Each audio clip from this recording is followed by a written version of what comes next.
I am Dr. Prashant Sonavane, a consultant orthopedic surgeon in Fortis Hospital, Kalyan. And my friend. Hello, I am Dr. Manan Gujarati. I am working with Dr. Prashant Sonavane and Dr. Swapnil Kedi in Fortis Hospital, Kalyan. I am a consulting orthopedic surgeon. Today, we are going to have an informal discussion about why do we get backache. पाठदुखी आपल्याला फार सतावणारा हा topic आहे आणि आपल्याला तो का होतो, पाठदुखी का होतो या बाबतीत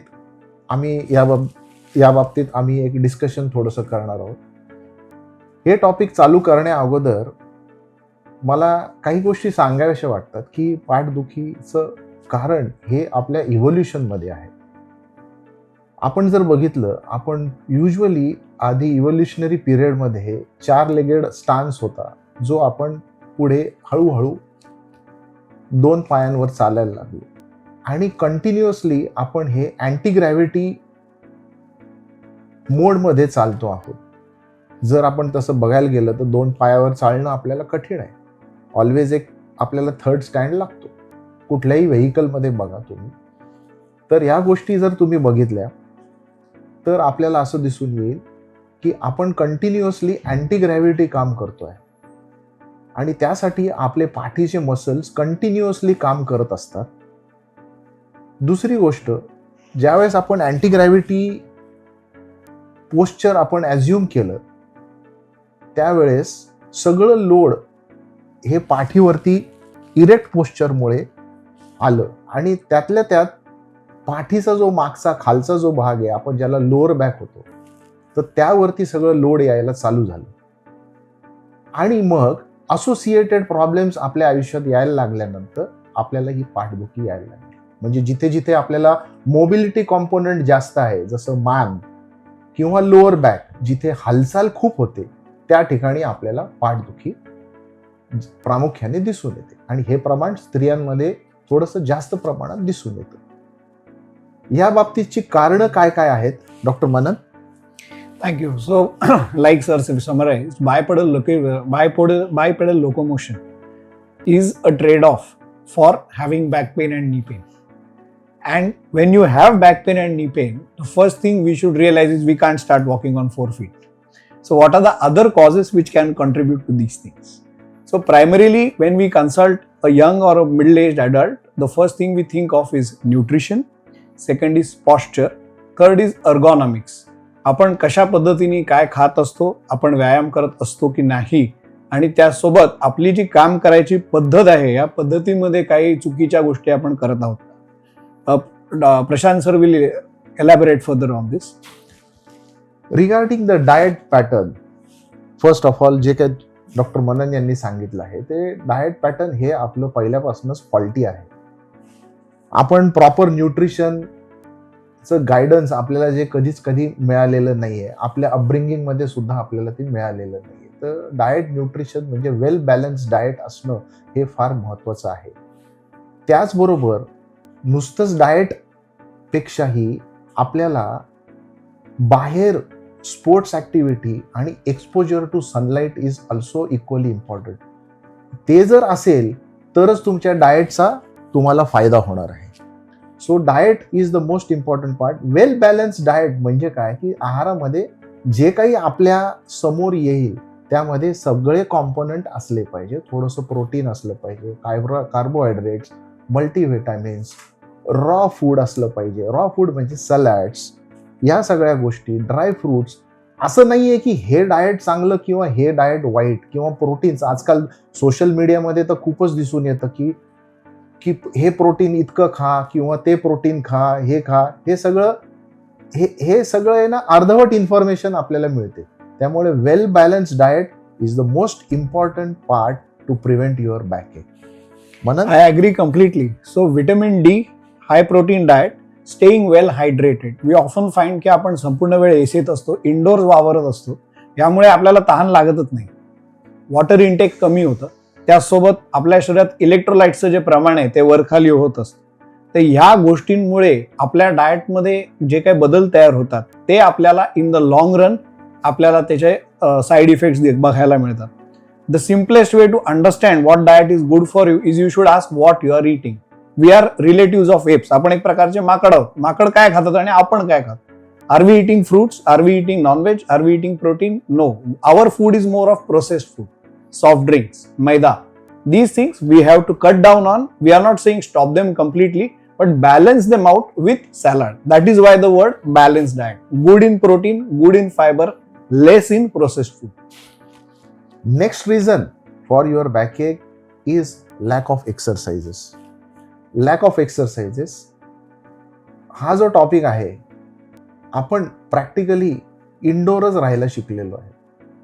लहानपणापासून आजच्या नवीन पिढीमध्ये बाहेर जाणं, बाहेर मैदानी खेळ खेळणं किंवा त्या मैदानी खेळांमुळे जे काय तुम्हाला एक्सरसाइज व्हायचा इनडायरेक्टली, तो आजकालच्या मुलांमध्ये दिसून येत नाही. आजकालच्या मुलांमध्ये फक्त अंगठ्यांचा एक्सरसाइज दिसून येतो, विच इज व्हेरी सॅड. तर एक्सरसाइज हा फार महत्वाचा टॉपिक आहे. दिवसातला थोडा वेळ, अर्धा तास ते 1 तास हा स्वतःसाठी दिला गेला पाहिजेच. त्या वेळात काय कराल?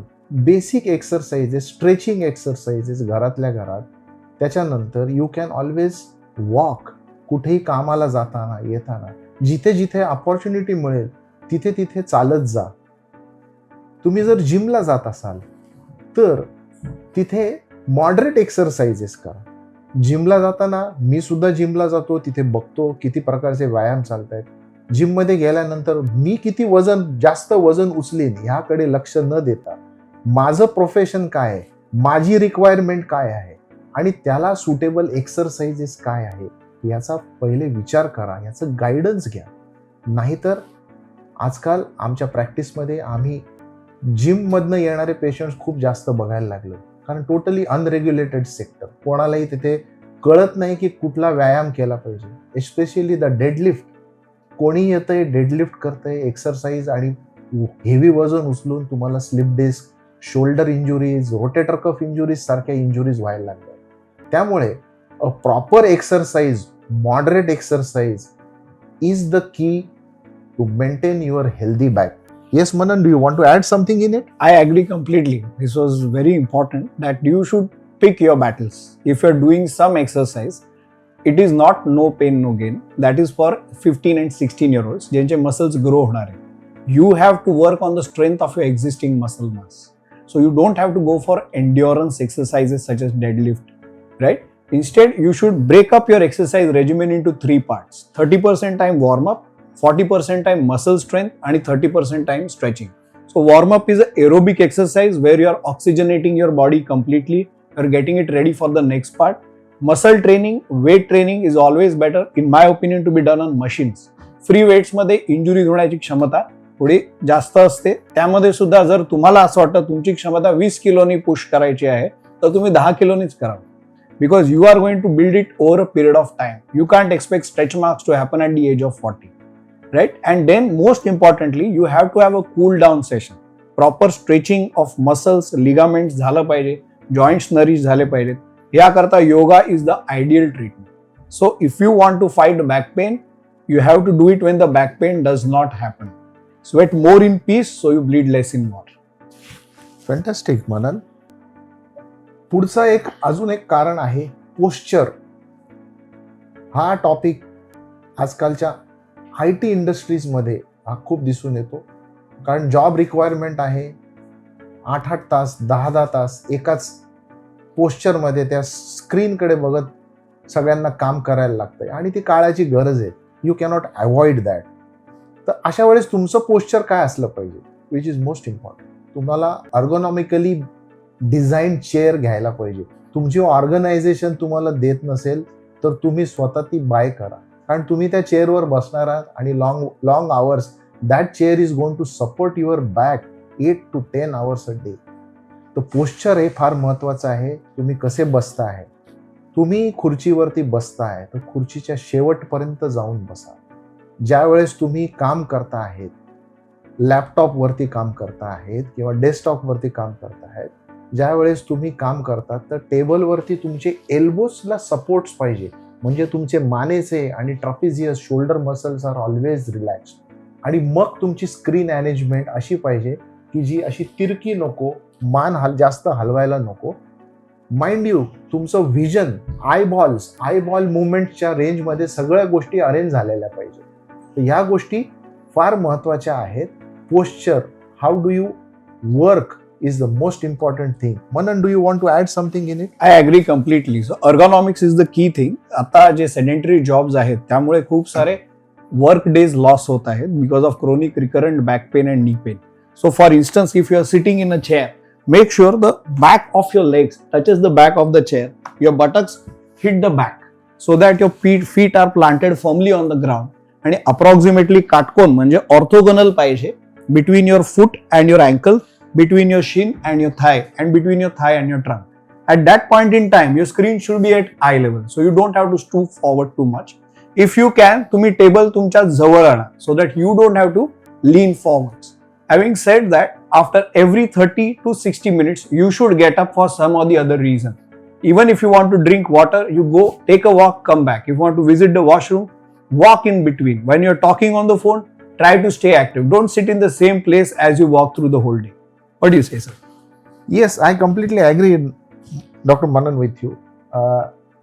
यामध्ये आजकालच्या नवीन कंपनीजमध्ये काही थोडे इनोव्हेशन्स आलेले आहेत. Kind of working, people have started working not by sitting but they are standing and their layout for their working pattern is different. उभ्यानी काम करतायत आणि उभ्यानी सगळं करतायत. आता ह्या गोष्टी जस्ट इंट्रोड्यूस झालेल्या आहेत आपल्या सगळ्या सेक्टरमध्ये. तर त्याचं पुढे फायदे काय, तोटे काय आहेत हे आपल्याला थोड्या काही काळात दिसून येईल. पण पोश्चर हे सगळ्यात महत्त्वाचं कारण आहे.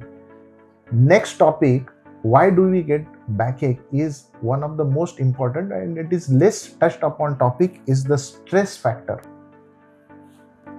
आपण या सगळ्या गोष्टी बघितल्या, पोश्चर, न्यूट्रिशन, एक्सरसाइज, पण मानसिक ताणतणाव हा फार महत्त्वाचा टॉपिक आहे.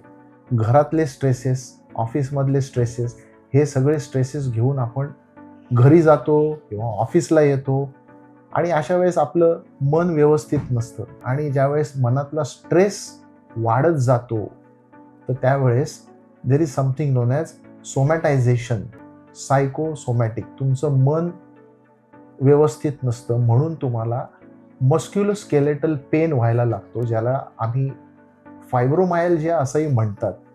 स्ट्रेस फॅक्टर हा फार महत्त्वाचा आहे आणि तो कसा डील करायचा याच्यासाठी आपल्याकडे व्यवस्थित सायकोलॉजिकल कन्सल्टेशन्स अवेलेबल आहेत. त्याचा तुम्ही उपयोग करून घेतला पाहिजे. तुमचं स्ट्रेस जर कमी नाही झालं तर तुमची बॅकएक किंवा तुमची जी काही काम करण्याची कॅपॅसिटी आहे ती चांगली राहणार नाही. Manan, do you want to add something in this? I agree completely. In young women especially, the minute we use the word fibromyalgia, they will go and see it on Google. Yeah. And never Google your symptoms. When we use that word, it is often that patients feel, why are you calling my symptoms a psychological problem? So please try to understand, it is not a psychological problem, but we have objective criteria on the basis of which we can help you get better and treat different aspects of your pain in a way they need to be dealt with. I think we have touched upon the more or less the causative factors of the backache. About the treatment part, we will meet next time. Thank you. Thank you.